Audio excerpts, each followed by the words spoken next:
ating po pag-aaralan ngayon ay sa Isaiah chapter 52 verse 5 to 6 po. Ayan po ang ating topic sa oras ngayon. Hindi po, simulan po natin sa verse 5. At ganyan din ang nangyari sa inyo nang kayo'y bihagin sa Babylonia. Binihag kayo at hindi binayaran. Nagmamayabang ang mga bumibihag sa inyo.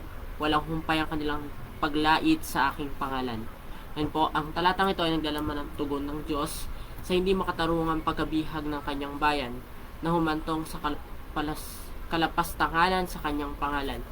Ang talatang ito ay mahalaga. Tinatampok nito ang aktibong pakikilahok ng Diyos sa kasaysayan, ang kanyang pangako sa hustisya para sa kanyang bayan, at ang malalalim na bunga ng panunuya ng mga kaaway na sumisira sa reputasyon ng Diyos. Ay nga po, nabanggit nga po dito na hindi po tama yung paglalpastangan nila, lalo na sa pangalan ng Panginoon, at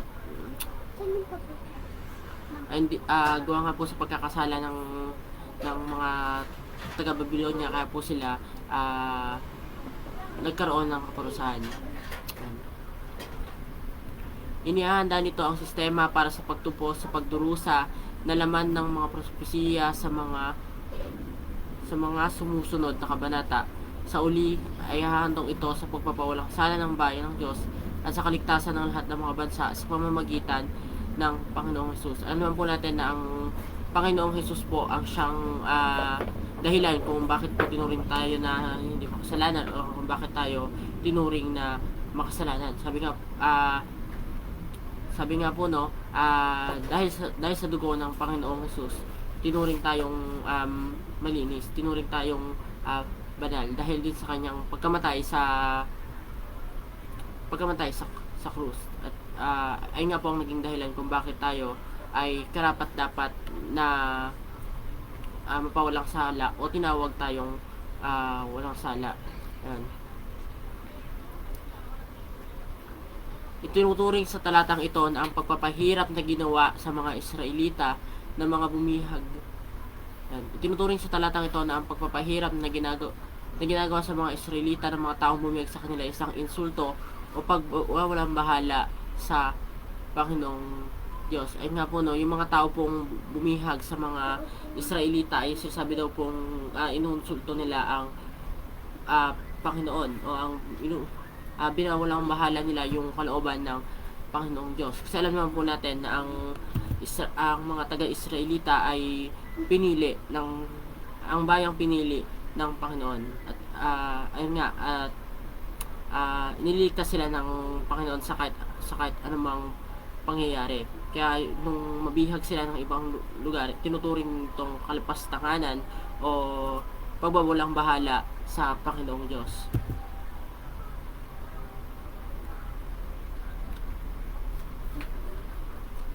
Dapat nating maunawaan ang pagkabihag sa Israel ay naaayon sa pahintulot ng Diyos upang sila ay turuan sa kanilang pagsuway at pagkagumon sa kasalanan.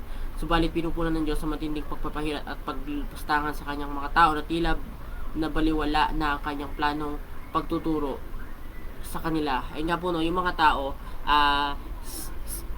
sabi nga po dito, no, yung mga tao parang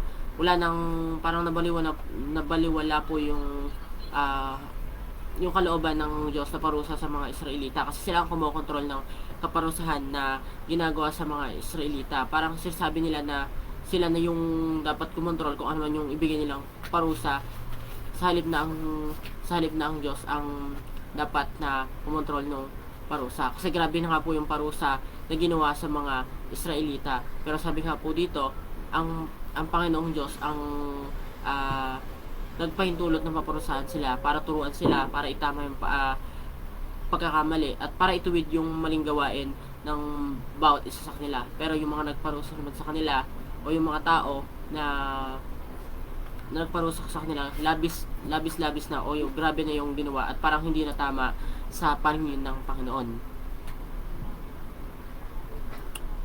Ang talatang ito ay isang makapangyarihan at madamdaming paglalarawan ng pagdurusa at pag-aapi na tinitiis ng mga tao ng Israel. Kasi ayun nga po, no, grabe na nga po yung pagdurusa na tinitiis ng mga Israel, grabe po yung pagpapahirap ng mga tao sa kanila.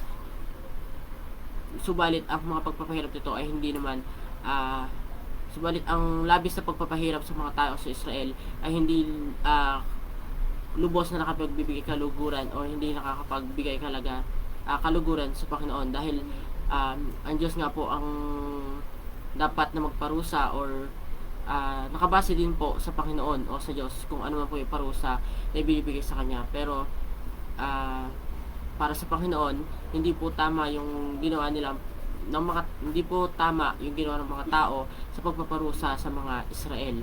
Ayan. Pinapahayag nito ang matuwid na galit ng Diyos sa pagmamaltrato sa kanyang piniling bayan at ang paglapastangan sa kanyang banal na pangalan.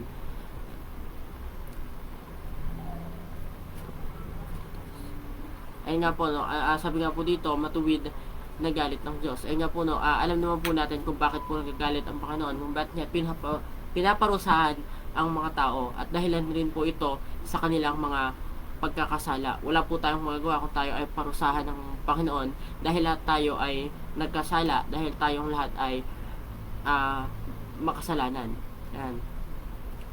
Pinapahayag ng Diyos ang kanyang pagkadismaya sa hindi makatarungang pagtrato sa kanyang mga tao kasi po, maaring sila po yung yung pinili ng or ginamit na instrumento ng Diyos para parusahan yung mga makasalanan yun. Pero dahil sa labis na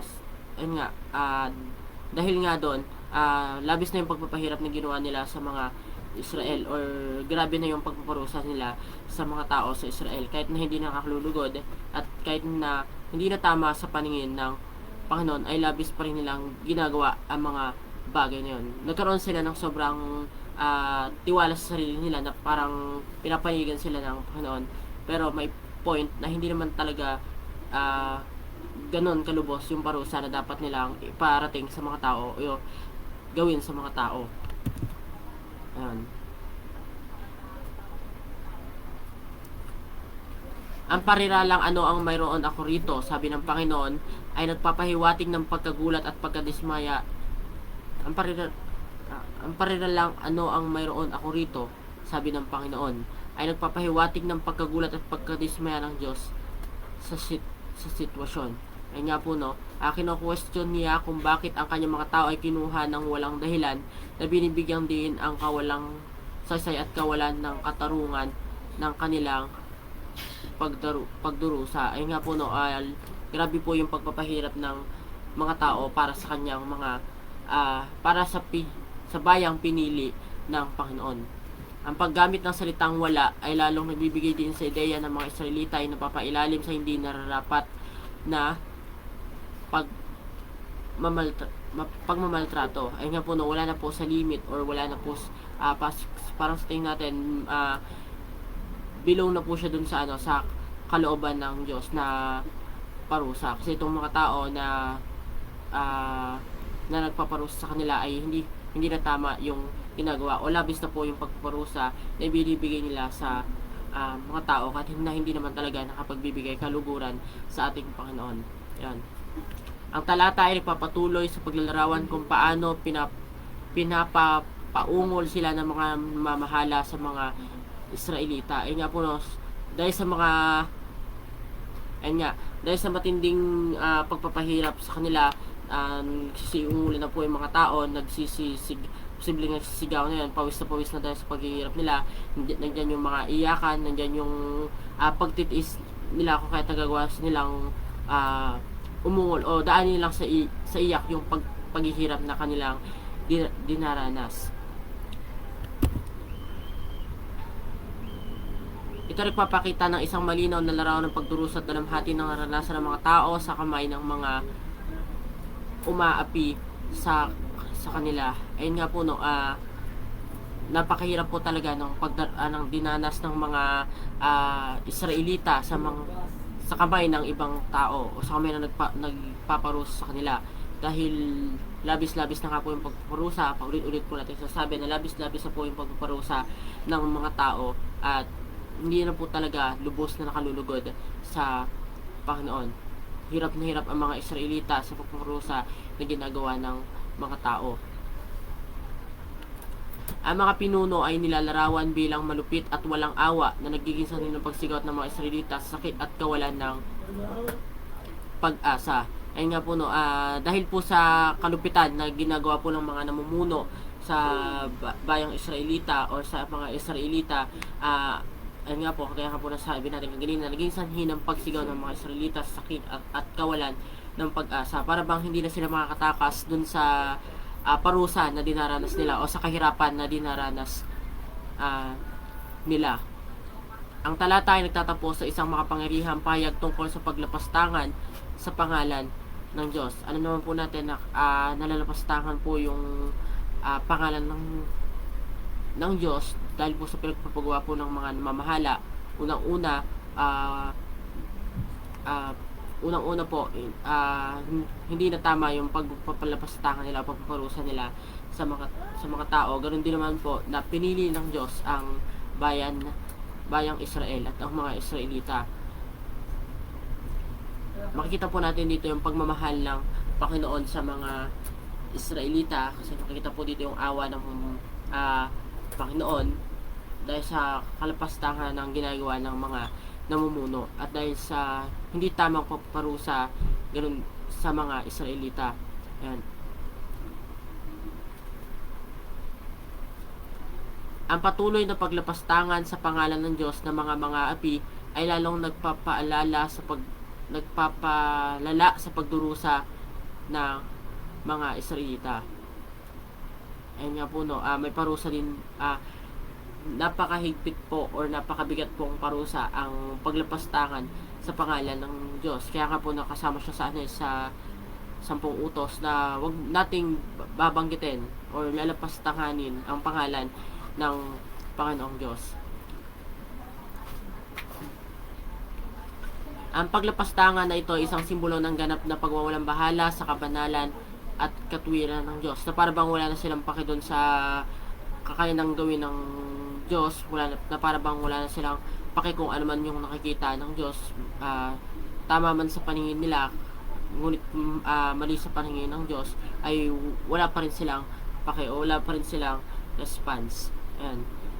Pati na rin ang isang tahasang pagtanggi sa kanyang otoridad at soberanya. Ayun no, makita po natin na para bang wala nang karapatan ang Panginoon na kumilos sa pamamagitan ng kanyang makamay dahil mas pinangungunahan ng mga namumuno kung ano yung dapat na gawin nila sa mga Israelita o sa pagpuros sa mga Israelita. Wala na silang pake kung ano man yung sabihin ng Panginoon.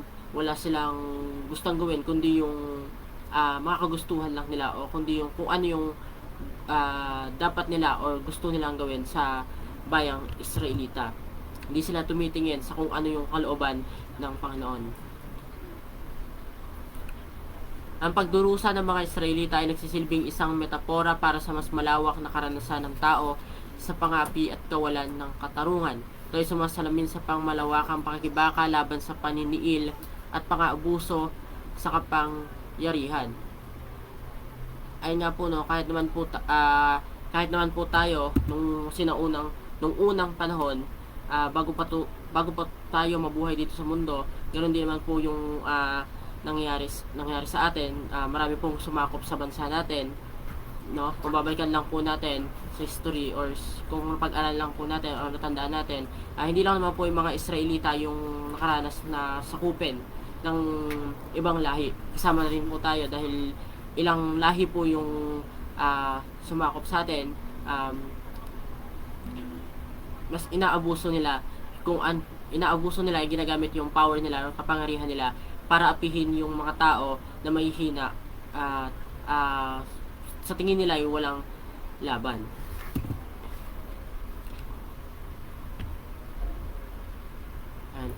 Ang paglapastangan sa pangalan ng Diyos ay sumisimbolo sa pagtanggi sa banal na otoridad at pagbababa ng mga moral na pagpapahalaga. Ayun nga po no, sabi nga po dito, ang paglapastangan sa pangalan ng Diyos ay sumisimbolo sa pagtanggi sa banal na otoridad at pagbaba ng mga moral na pagpapahalaga. Parang hindi na po nila pinapahalagahan kung ano man po yung pangalan ng Panginoon. Hindi na nila pinahalagahan o binibigyan ng halaga kung ano man yung kalooban ng Panginoon. Kung ano man po yung karapat-dapat sa Panginoon. Binabastos nila at nilalapastangan nila ang pangalan ng Diyos. Bukod sa makasaysayan at simbolikong kahalagahan nito, ang talatang ito ay nagdadala rin ng mahalagang mensaheng teolohikal at moral. Binibigyan din ito ang kahalagahan ng katarungan at katwiran, pati na rin ang pangangailangang manindigan laban sa pang-aapi at ipagtanggol ang mga inaapi. Ayan po no, at gaya nga po ng mga napag-aralan natin, hindi lang wag po tayong mawala ng pag-asa or wag tayong manghina kung sakali mang may umaapi sa atin. Dapat wag tayong magpapaapi or wag tayong sumuko. Wag nating hayaan na tapak-tapakan lang tayo ng mga tao. Sorry, pwede tayong tumawag sa Panginoon, pwede tayong humingi ng tulong sa Panginoon kung sakali mang nangyayari sa atin ng mga bagay nito.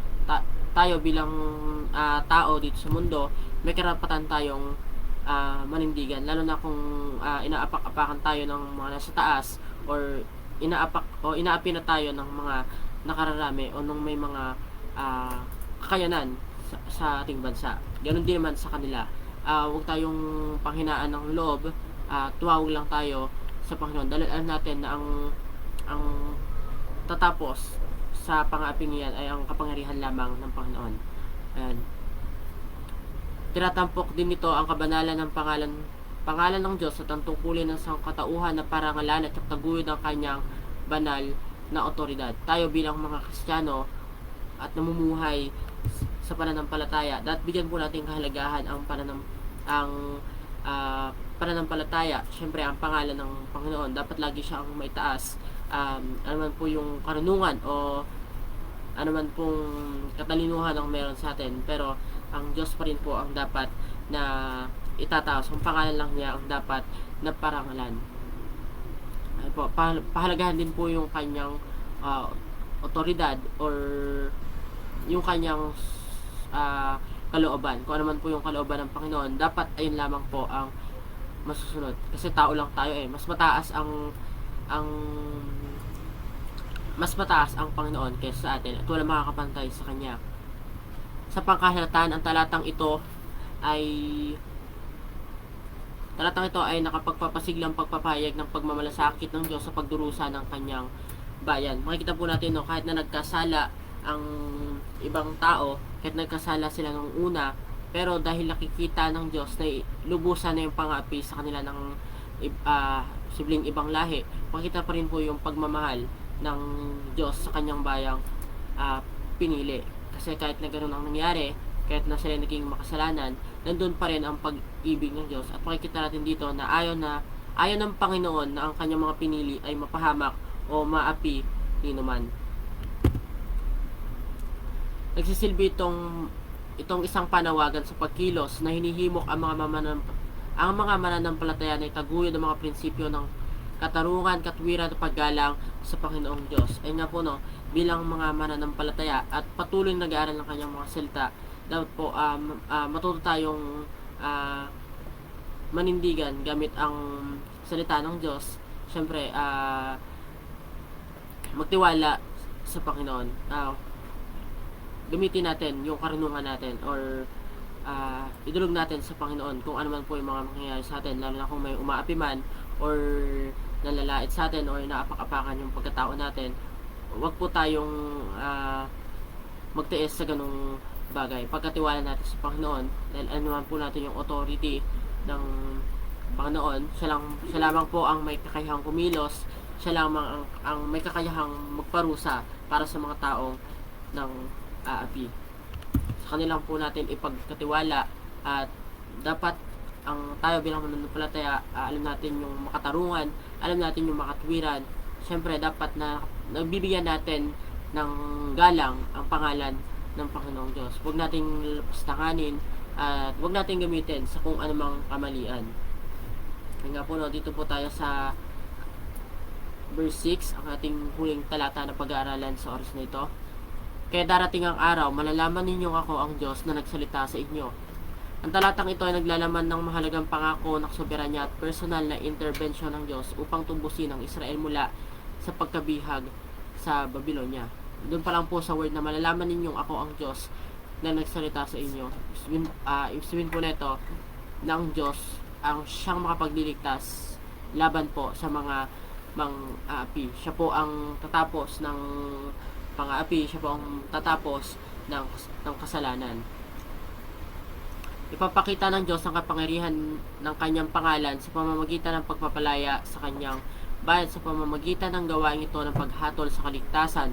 Sa wakas ay makikilala nila siya hindi bilang isang malayong Diyos kundi bilang aktibo at tapat na Diyos na siyang siya mismo ang sinabi niya. Yan nga po alam na po natin ang Diyos ang siyang kikilos, ang siyang tatapos sa kung ano man po yung merong kamalian sa mundo natin. Siya ang magtatapos ng kasalanan, siya ang magliligtas sa ating lahat. Sa uli, marami ang kikilala sa kanya at marami ang luluhod mismo sa kanyang harapan. Ang pangyayaring ito ay nagsisilbing isang mahalagang pasimula sa ganap na plano ng pagtubos. Sa huli ay natupad kay Hesus Kristo. Ay nga po ginamit po ng Panginoon ang Panginoong Hesus Kristo upang tayo tubusin sa ating makasalanan, linisin tayo sa ating makasalanan, tapusin ang kasalanan na hindi nakapagbibigay kaluguran sa Panginoon. Ganun pa rin po kahit na ay nga po nagkakasala tayo, pero alam naman po natin sa napag-aaralan natin ng mga nakaraang araw, kahit magkasalaman tayo ngayon nung nakaraan at bukas, pero dahil sa pananampalataya natin at pagtiwala natin sa Panginoon, alam natin na nalinis na tayo sa pamamagitan ng kanyang dugo. Hindi ito yung sinasabi na kapag nakagawa ka ng kasalanan ay wala na ulit yung espiritu ng Diyos sa puso mo, alis na ulit siya. Hindi po ganoon yung katuruan na ibigay sa atin, pagkat nanatili sa atin ang espiritu ng Diyos, lalo na kung tayo ay nanampalataya or totoong kumilala sa Panginoon. Ito ay natupad kay Kristo gaya ng inihayag sa bagong tipan. Ang pagsimula ng talata sa salitang kaya nga ay nagpapahiwatig na ito isang konklusyon o resulta ng pag-uusapan na sa mga naunang talata. Binanggit ni Propeta Isaias ang pagtubos at pagpapanumbalik ng Israel at ang pagpapahayag ng kapangyarihan at kaluwalhatian ng Diyos. Ito po ang isang pagpapakita o palatandaan ng Panginoon na merong isang tao o merong isang tao na hindi nagkakasala or merong isisilang na taong hindi makasalanan o Diyos na magkakataong tao upang tayo ay iligtas sa ating mga kasalanan. At ayun nga po ay ang Panginoong Jesus. Ito ay tugon ng konklusyon o kahinatnan ng mga mabibigat na sitwasyon o mga pangyayari. Ito ay tugon ng konklusyon ng kahinatnan ng mga mabibigat na sitwasyon o mga pangyayari sa naunang mga talata. Pinapaunawa na sa huli ay mahayag sa lahat ng tao sa buong mundo ang kapangyarihan ng Diyos na iligtas ang kanyang mga piniling tao. Kasi the end of the day po, makikita natin ng harap-harapan ang Panginoon, lalo na kung tayo ay mananampalataya, at makikilala siya ng buong mundo. Makikita po ang pagliligtas ng Panginoon para sa mga mananampalataya o para sa kanyang mga pinili na maligtas o piniling mga tao. At sigurado naman po tayo na tayo ay makakasama sa panahong iyon, na tayo ay kasama sa kanyang mga pinili. Makikilala ng mga tao ng Israel ang pangalan ng Diyos. Mga pangunahing konteksto ang pagkabigo ng nakaraang pagtubos. Tinatalakay ng talata ang kasaysayan ng mga tao ng Diyos na nakakulong sa pagkailipin, una sa Ehipto at ngayon sa Babylonia, nang walang anumang pantubos na ibinayad sa mga mapang-api. Tinatampok ng kasaysayang ito ang sariling kasalanan ng mga tao at kawalang galang ng mga bumihag sa kanila. Ang soberanong intervention ng Diyos, ang talatang ito ay isang banal na deklarasyon ng ganitong uri ng pang-aapi ay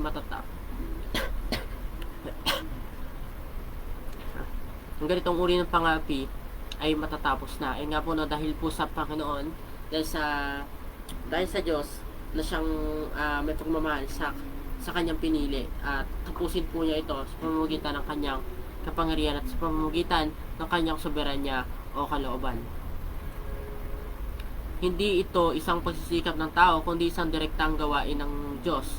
Nga po hindi po ito dahil sa kakayahan natin, hindi po ito dahil sa kagalingan natin o sa karunungan natin, kundi dahil po ito sa kapangyarihan ng Panginoon at dahil po sa pananampalataya na nagmumula sa Panginoon. Siya po ang tatapos ng lahat ng problema dito sa mundo, pagkakasala, pangapi, at kung ano man po yung mga kinakaharap natin pagsubok na nandirito sa mundo. Hindi ito isang pagsisikap ng tao, kundi isang direktang gawain ng Diyos na hindi mag-iiwan ng pagdududa tungkol sa kanyang pagkakinanlan. Ayun nga po, tayo po bilang mananampalataya, sana hindi po tayo magdududa sa ating Panginoon. Hindi po natin siya itakwil, or dapat patuloy pa rin po tayong manampalataya o magtiwala sa Kanya. Ano man po yung pagsubok na pinagdadaanan natin sa ngayon ay dapat po nating ipagkatiwala sa ating Panginoon. Ang pangalan ng Diyos, ang pangunahing pariralang may kilala ng aking bayan na ako nga siya ay nagbibigay diin sa personal at relational na aspeto ng kaligtasan buhat sa Diyos. Ayun nga po, ang Panginoong Diyos nga po ang siyang magliligtas sa atin sa ating mga kasalanan at sa pangapi ng mga tao. Ito ay isang pangako ng mas malalim at personal na kaalaman sa Diyos na dumarating sa pamamagitan ng direktang pagdanas ng kanyang kapangyarihan at katapatan. Pagpapawalang sala sa pangalan ng Diyos. Tumutukoy na ang Diyos ay gagawa ng pagliligtas sa tao at ito ay magiging isang pampublikong deklarasyon ng kanyang kaluwalhatian at katarungan. Ito nga po,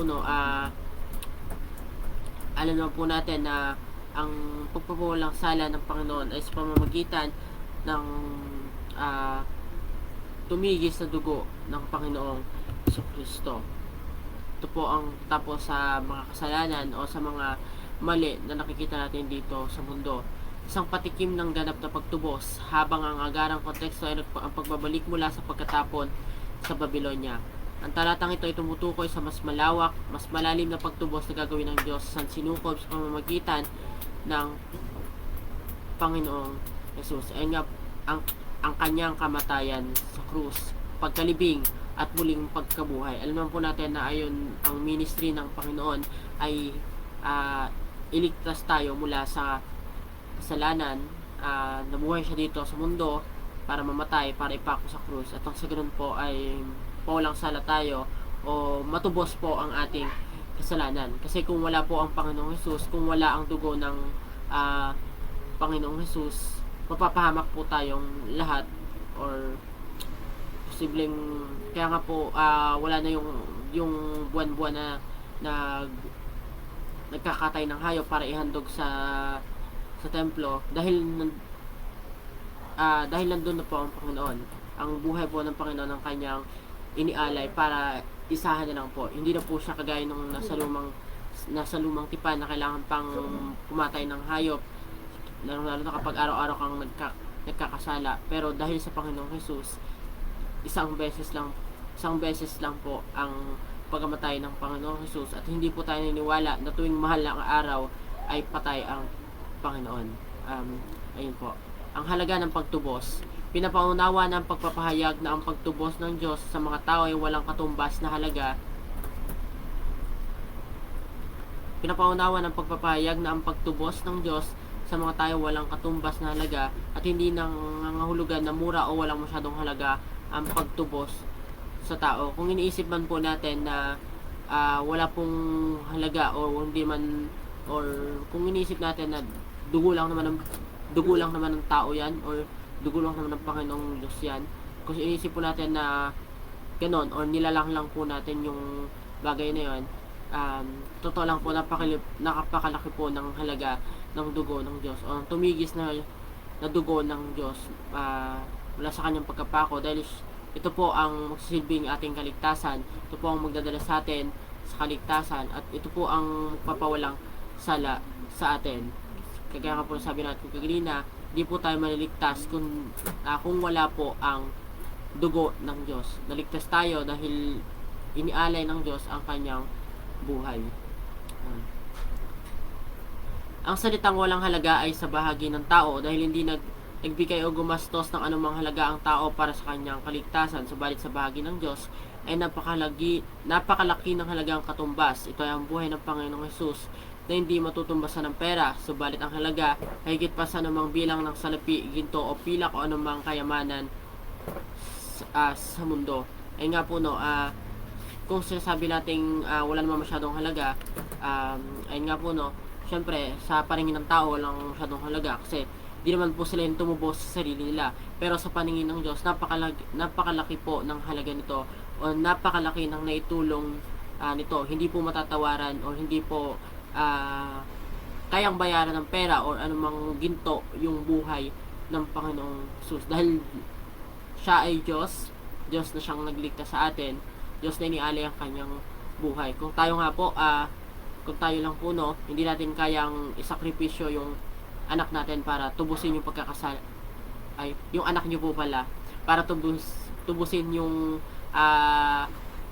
pagkakasala ng bawat isa. Hindi po natin kayang gawin yon. Mamatayan man lang po tayo ng isa nating kamag-anak, hirap na po tayong huminga, minsan, naiyak-iyak pa tayo. Ngunit ito, buhay na to ng Panginoon. Wala po talagang mga tawag dito, hindi po talaga siyang peperahan or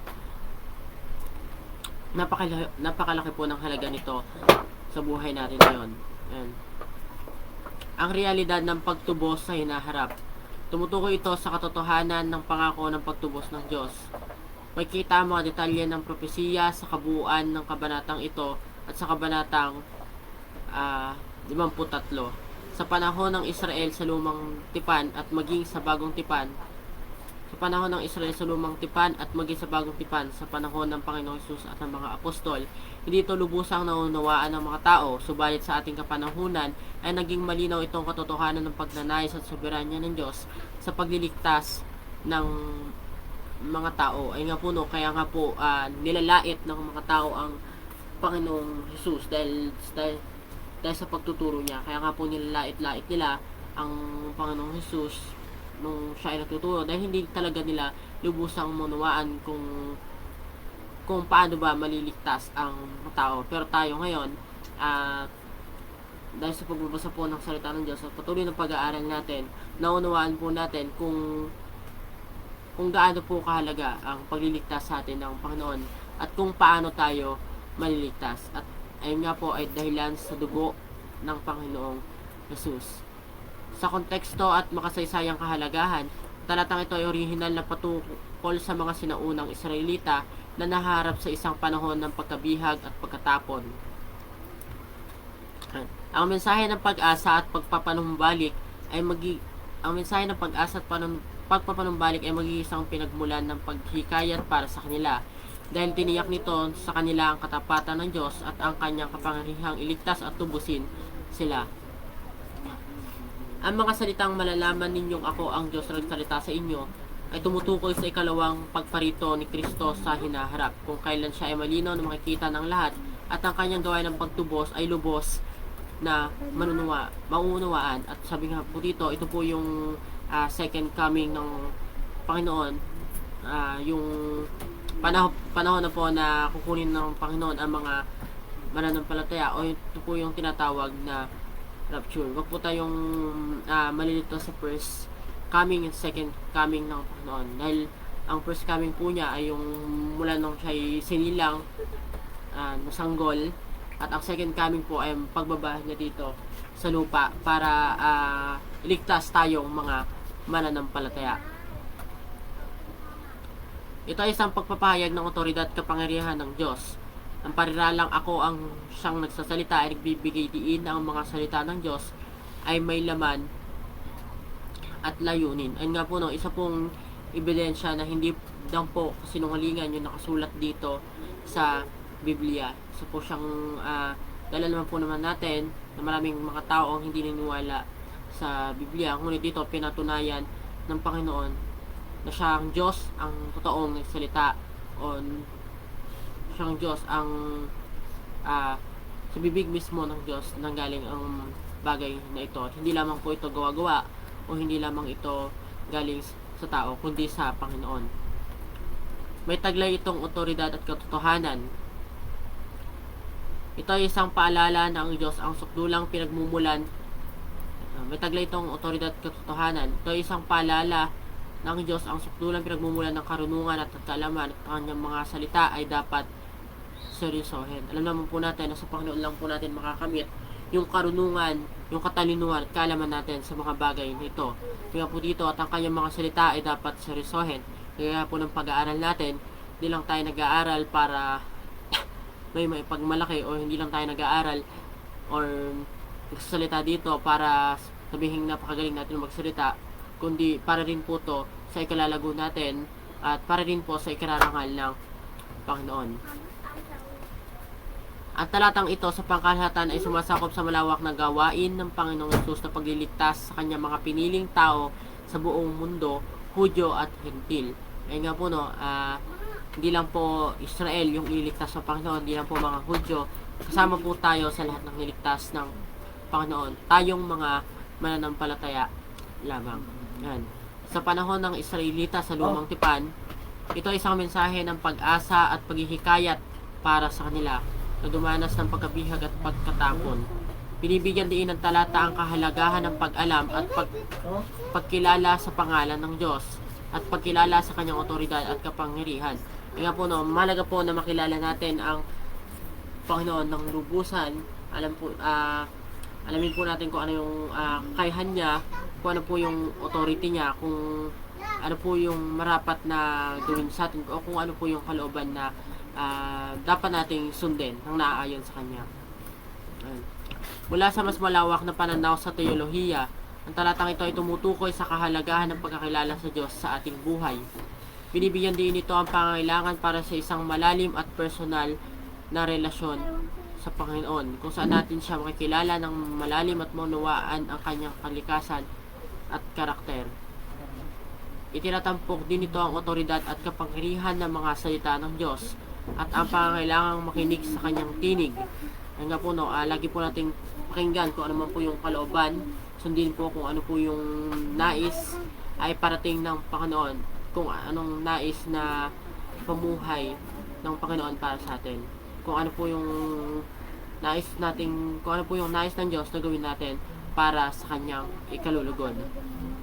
Sa simbolikong paraan, ang talata ay maaaring ituring na isang pagbabala ng sukdulang pagtubos at pagpapanumbalik na pinangako sa pananampalatayang Kristiyano. Ayun nga po, no, itinuring tayo dating makasalanan, pero dahil sa pananampalataya natin, at dahil sa pananampalataya nagmumula sa Panginoon,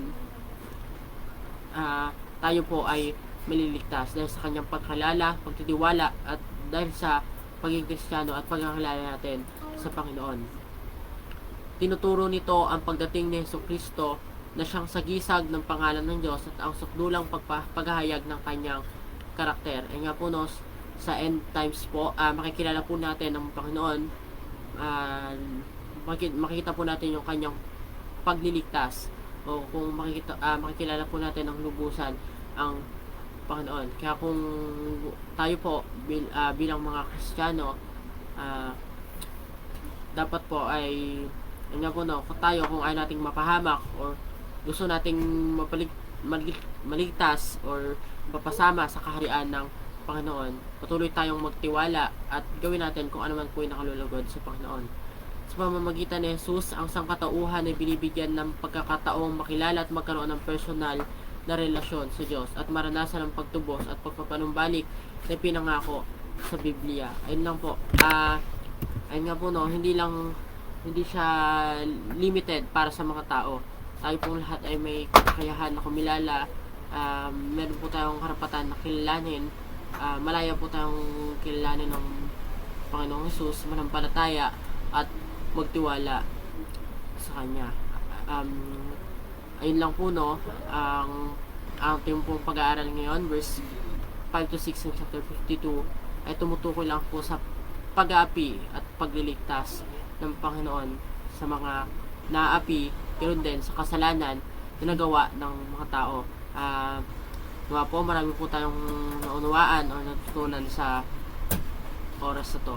Pwede po kayong mag-comment, pwede rin po kayong direct message na lang po sa sa GC kung gusto niyo po, kung ano po yung kung ano po yung gusto nyo, mag-comment ba dito sa GC, mag-comment ba sa GC or mag-comment dito sa ating live. Ay lamang po yung sa pag-aaralan po natin ngayon. Ayun nga po, no, pasensya na po ako, nagkaroon lang po ng konting aberya or konting problema po dito sa laptop. Naunawaan po natin lahat. Sige po, bago po tayo magtapos sa ating gawain, na po muna yung manalangin. Samahan niyo po ako sa ating muling panalangin. Panginoon, maraming salamat po sa oras na ito. Kami natapos sa gawain ito. Pamamagitan mo, bigyan niyo po kami ng karunungan, ng pangunawa at sapat na karunungan upang maunawaan po namin ang aming pag-aaralan. Maraming salamat din po sa patuloy na paggabay mo sa akin upang sabi ko po kung ano po yung dapat namin pag-aralan. Ikaw po ang siyang patuloy na gumabay sa bawat isa sa amin. Bigyan kami ng karunungan at papupurihan ko po namin sa gawain ito. Patuloy niyo rin pong ingatan ang mga kasama namin na hindi nakadalo ngayon. At ang aming tagapanguna si Pastor Dom na alam po namin nasa biyahe at meron pong pinuntahang lugar. Ikaw po ang siyang gumabay sa kanya. Makauwi po siya ng ligtas. At patuloy pong magpatuloy ang gawain ito at mas matuto pa po kami at mas marami pa kaming maunawaan at maunawaan rin po namin ang kahalagahan ng pag-aaral ng iyong mga salita. Sa iyo lang po namin idinudulog ang lahat ng ito, binibigay ang mataas na papuri at parangal sa pangalan ni Jesus. Amen. Ayun po, maraming salamat po sa inyong lahat sa pagdalo sa oras na ito. Magtuloy-tuloy po tayo.